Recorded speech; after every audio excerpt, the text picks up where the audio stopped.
மாவட்டம் பாளையங்கோட்டையை சேர்ந்த வழக்கறிஞர் பிரபாகர் உயர்நீதிமன்ற மதுரை கிளையில் மனு ஒன்றை தாக்கல் செய்திருந்தார்.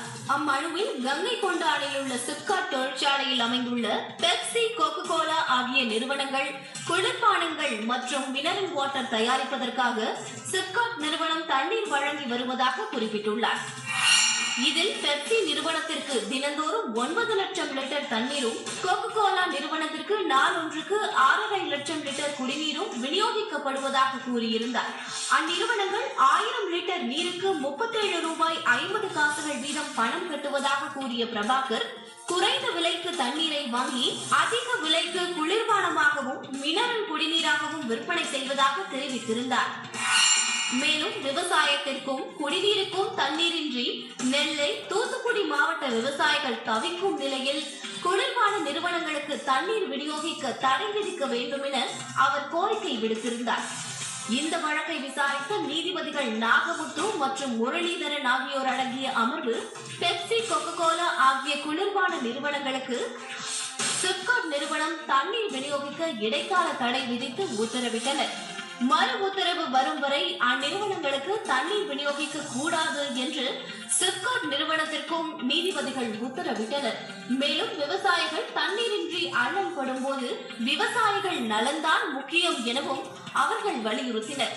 வழக்கு விசாரணையை தேதி குறிப்பிடாமல் நீதிபதிகள் ஒத்திவைத்தனர்.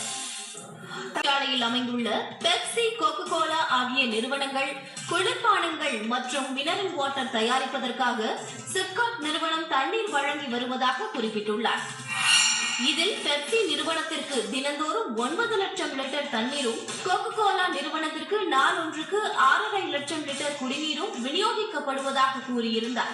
அந்நிறுவனங்கள் 1000 லிட்டர் நீருக்கு 37 ரூபாய் 50 காசுகள் வீதம் பணம் கட்டுவதாக கூறிய பிரபாகர், குறைந்த விலைக்கு தண்ணீரை வாங்கி அதிக விலைக்கு குளிர்பானமாகவும் மினரல்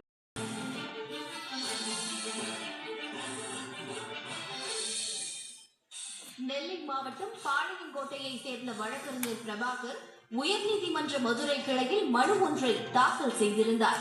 அம்மனுவில் கங்கை கொண்ட அணையில் உள்ள சிப்காட் தொழிற்சாலை குடிநீராகவும் விற்பனை செய்வதாக தெரிவித்திருந்தார்.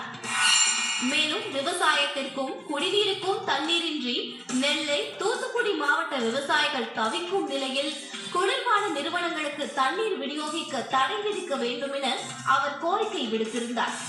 இந்த வழக்கை விசாரித்த நீதிபதிகள் நாகமுத்து மற்றும் முரளிதரன் ஆகியோர் அடங்கிய அமர்வு பெப்சி, கோகோ கோலா ஆகிய குளிர்பான நிறுவனங்களுக்கு சிப்காட் நிறுவனம் தண்ணீர் விநியோகிக்க இடைக்கால தடை விதித்து உத்தரவிட்டனர்.